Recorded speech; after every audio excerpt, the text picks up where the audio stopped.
টি-20 বিশ্বকাপে বাংলাদেশ নেই, সেখানে ইডেন গার্ডেন্সে প্রথম ম্যাচ খেলবে স্কটল্যান্ড ও ওয়েস্ট ইন্ডিজ। আমরা সবাই হয়তো এরই মধ্যে জেনে গেছি যে ওখানে বা ওই ম্যাচ ঘিরে আগ্রহ একেবারে নেই। দেখুন 2023 সালে বাংলাদেশ দল এই মাঠে একটা ম্যাচ খেলেছিল বাংলাদেশ এবং নেদারল্যান্ডস, 50 ওভার্স ম্যাচ। আমি নিজে কাভার করেছি। সেখানে পা ফেলার জায়গা ছিল না। ম্যাচ শুরুর আগে থেকে শেষ পর্যন্ত যদিও বাংলাদেশ দল ম্যাচটা হেরে গিয়েছিল, তারপরেও কত আগ্রহ ছিল, কত দর্শক ছিল। যদি আপনি এখনও অনলাইনে দেখেন দেখতে পারবেন যে দর্শক এত বেশি ছিল, যারা টিকিট পাননি তারাও কিন্তু মাঠের বাইরে অবস্থান করছিল, যেমনটা মিরপুরে হয়। বাংলাদেশের খেলা মানেই সেখানে দর্শক থাকবেই, যার বিপক্ষেই খেলা হোক না কেন। সেই ম্যাচটা হয়েছিল কিন্তু নেদারল্যান্ডসের বিপক্ষে।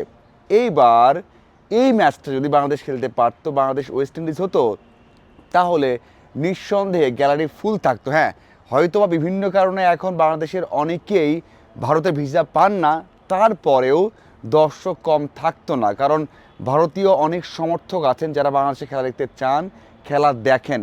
সেখানে মুস্তাফিজ হোক, লিটন হোক, সাকিব ফ্যান হোক, অনেকেই আছেন। যদিও সাকিব দলে নেই, তারপরেও সেখানে অনেকেই আসতেন খেলা দেখতে।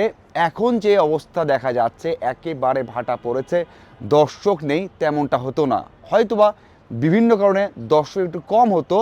নর্মাল টাইমে মানে সব কিছু স্বাভাবিক থাকলে দর্শকের অভাব হতো না। ওই যে আগের মতো যার টিকিট পেতেন না, বাইরে অপেক্ষা করতেন, হয়তোবা ব্ল্যাকের টিকিট নিতেন, অনেক অনেক চড়া মূল্যে নিতেন যদি নর্মাল থাকতো, তারপরেও দর্শক একেবারে কম থাকতো না। যে রিপোর্টটা বারবার প্রকাশিত হয়েছে গতকাল থেকে এখন পর্যন্ত, যে টিকিট যেখানে বিক্রি হচ্ছে সেখানে 4-5 জনকে দেখা গেছে, মাত্র 4-5 জনকে দেখা গেছে। এর থেকে বেশি দর্শক দেখা যায়নি। কিভাবে দেখা যাবে? সেখানে ওয়েস্ট ইন্ডিজের ফ্যান আপনি কোথায় পাবেন? সেখানে স্কটল্যান্ডের ফ্যান আপনি কোথায় পাবেন? এবং এমন ম্যাচ কয়জন দেখতে আসবে? যদি বাংলাদেশ ওয়েস্ট ইন্ডিজ হতো, ম্যাচটা 50-50 না হলেও 40-60 হতো। যদিও বাংলাদেশ ওয়েস্ট ইন্ডিজ দলের বিপক্ষে সবসময় ভালো করে, এবারও ভালো করতে পারত এবং স্পিন অ্যাটাক দারুণ ছিল। বাংলাদেশ দল জয় পেলেও পেতে পারত, সেটা আমরা আশা করলে পারতাম। যাই হোক, এখন যে অবস্থা, টিকিট বিক্রি হচ্ছে না, সেখানে দর্শক নেই, সেটা ভাটা পড়েছে। এবং কলকাতা বেস্ট যে পত্রিকাগুলো আছে সেইগুলো যদি আপনি দেখেন তাহলে আরও স্পষ্ট হবেন যে এই ম্যাচে দর্শক খুবই কম থাকবে। একটা মেরে মেরে ম্যাচ হবে বিশ্বকাপের প্রথম দিনে। এবং দ্বিতীয় ম্যাচটা এখন বলা যেতে পারে যে এই ম্যাচটা কারা জিতবে। যদি এই কোশ্চেনে আসা যায় তাহলে আপনি নিঃসন্দেহে বলতে পারেন যে এই ম্যাচটা ওয়েস্ট ইন্ডিজ জিততে যাচ্ছে। যদি ওয়েস্ট ইন্ডিজ বাংলাদেশের বিপক্ষে খেলতো তাহলে আপনি কখনোই নিঃসন্দেহে বলতে পারতেন না যে এই ম্যাচটা ওয়েস্ট ইন্ডিজ জিতবে। কিন্তু খেলছে স্কটল্যান্ড, তারা হঠাৎ করে বিশ্বকাপের মঞ্চে আসছে এবং তারা সেইভাবে প্রিপারেশন নিতে পারেনি, সেইভাবে সিরিজ খেলতে পারেনি এবং বিশ্বকাপ মাথায় রেখে যে দল গঠন করা সেটাও তারা পারেনি। অন্যদিকে ওয়েস্ট ইন্ডিজ তারা ওয়েল প্রিপেয়ার্ড টিম, তারা সাউথ আফ্রিকার বিপক্ষে টি-20 সিরিজ খেলেছে, তারা নিউজিল্যান্ডের বিপক্ষে টি-20 সিরিজ খেলেছে এবং তারা বিশ্বকাপ মাথায় রেখে বিভিন্ন কম্বিনেশন জাজ করে কিন্তু এখানে এসেছে। হ্যাঁ, আপনি বলতে পারবেন না যে এই West Indies team world cup জিতবে বা সেই ওয়ার্ল্ড কাপ জয়ের মতো দল নিয়ে এসেছে, যেমনটা 16 সালে করেছিল, এই ইডেন গার্ডেন্সে তারা ট্রফি জিতেছিল। সেটা হয়তো বা এবার হবে না, বা সেটা হওয়া কঠিন, অনেকটা অসম্ভব পর্যায়ে। তবে এই ম্যাচটা তারা জিততে যাচ্ছে, এটা একেবারে চোখ বন্ধ করে নিঃসন্দেহে বলা যায়। এখন আসা যাক প্রথম ম্যাচ, বিশ্বকাপের প্রথম ম্যাচটা কেমন হবে। দেখুন, সিংহলিজ ক্লাবে, সিংহলিজ স্পোর্টস ক্লাব মাঠে খেলা হবে, যেখানে টি-20 ম্যাচ হয় না। 2010 সালে 2টা ম্যাচ হয়েছে এবং ওই 2 ম্যাচ ছাড়া আর কখনো টি-20 ম্যাচ হয়নি। এবং ওই মাঠটাকে বলা হয় টেস্ট মাঠ, মানে ওখানে টেস্ট 1884 সাল থেকে এখন পর্যন্ত ওই মাঠে টেস্টটাই বেশি হয়েছে এবং ওখানে মাত্র 10,000 দর্শক ধারণ ক্ষমতা। এখানে খুব বেশি দর্শক থাকে না, এখানে দর্শক আসছে না। এবং যে 2 ম্যাচ হয়েছে সেই 2 ম্যাচও কিন্তু সহযোগী দেশদের হয়েছে, তখন সহযোগী দেশ ছিল। সেখানে খেলেছে আফগানিস্তান, কানাডা এবং আয়ারল্যান্ড। এই 3 দল 2টা ম্যাচ খেলেছে 2010 সালে এই মাঠে। এছাড়া এখানে টি-20 ম্যাচ কিন্তু হয় না। সেদিক থেকে বলা যেতে পারে যে একটা অখ্যাত মাঠ মানে টি-20-র জন্য, এবং দর্শক কম, ধারণ ক্ষমতা এমন একটা মাঠে টি-20 বিশ্বকাপটা শুরু হচ্ছে। এই ম্যাচটাও কিন্তু খুব বড় একটা ম্যাচ হবে না, আপনি খুব বেশি একটা আগ্রহ দিয়ে এই ম্যাচটা দেখতে পারবেন না। কারণ অনেক পাকিস্তান এগিয়ে থাকছে, তারা কয়েকদিন আগেই অস্ট্রেলিয়াকে হোয়াইট ওয়াশ করেছে টি-20-তে এবং তাদের দলটা শুরু থেকে শেষ পর্যন্ত ভালো একটা ছন্দে আছে।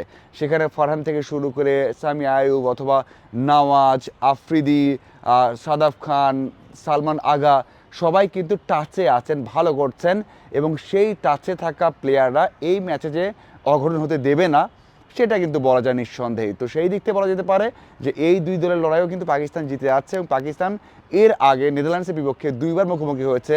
দুই বিশ্বকাপে 2009 বিশ্বকাপে তারা 82 রানে জিতেছে, 2022 বিশ্বকাপ অস্ট্রেলিয়াতে সেটা জিতেছে তারা 6 উইকেটে এবং বেশ কিছু বল বাকি থাকতেই। এই হলো দুই ম্যাচ। শেষ ম্যাচটা যেটা 7:30টায় শুরু হবে সেটা হবে ওয়েংখেড়াতে, সেখানে মুখোমুখি হবে ভারত এবং ইউএসএ এর আগে যে বিশ্বকাপটা হয়েছে সেখানে কিন্তু তারা সুপার 8-এ কোয়ালিফাই করেছিল পাকিস্তানকে হারিয়ে এবং সেখানে দারুণ তাদের স্মৃতি গেছে। তার আগে তারা বাংলাদেশ দলকে কিন্তু সিরিজে হারিয়েছিল টি-20 সিরিজে। তো তাদের ভালো করার অভ্যাস আছে, ভালো করার মতো সাহস আছে, ভালো করার মতো ক্রিকেটার আছে, কিন্তু ভারতের মাটিতে ভারতকে হারিয়ে দিবে এটা আসলে চিন্তা করা কঠিন। কারণ ভারতের মাটিতে যে কোনো দল, অস্ট্রেলিয়া, নিউজিল্যান্ড, তারাও কিন্তু সহজে সিরিজ জিততে পারে না এবং তাদের দলটা আমরা সবাই জানি বর্তমান চ্যাম্পিয়ন এবং তাদের দলে এবারও সেই রসদটা রয়েছে যে ভারত বিশ্বকাপ চ্যাম্পিয়ন হতে পারে। বিভিন্ন বিশ্লেষণে বলা হচ্ছে শুধু অস্ট্রেলিয়া বা ইংল্যান্ডই পারে ভারতকে আটকাতে, এছাড়া কোনো দলই পারবে না। যদিও সেই হিসেবটা পরে আসবে, সুপার 8, সুপার 4, মানে সুপার 8-এর দুইটা গ্রুপের সুপার 4 হতে পারে, নকআউট স্টেজে হতে পারে। তবে আপাতত আমার মনে হয় যে সবাই বিশ্বাস করে বা সবাই জানে শক্তি সামর্থ্যে এগিয়ে অনেক ভারত এবং তারা এই ম্যাচে সহজেই জিতবে, সেটা বলা যেতেই পারে। প্রথম ম্যাচের শুরু হবে কলম্বোতে 11:30টায়, সেটা ফেভারিট থাকছে পাকিস্তান নেদারল্যান্ডসের বিপক্ষে। এরপর যেটা শুরু হবে 3:30টায় ইডেন গার্ডেন্সে ওয়েস্ট ইন্ডিজ এবং স্কটল্যান্ড, সেখানে ওয়েস্ট ইন্ডিজ এগিয়ে থাকছে, মানে এই দুই দল জিতবে। এবং সেই যে ম্যাচটা ওয়েংখেড়াতে ভারত এবং ইউএসএ, সেখানেও কিন্তু ভারত জিতবে। তার মানে প্রথম দিনের 3টে ম্যাচই কোনো আগ্রহ না থাকারই কথা, প্রথম দিনের 3 ম্যাচই বড় 3 দল জয় পাবে সেটা কিন্তু একেবারেই নিঃসন্দেহেই বলা যায়। আপনাদের কী মনে হয় ম্যাচগুলো কেমন হতে পারে?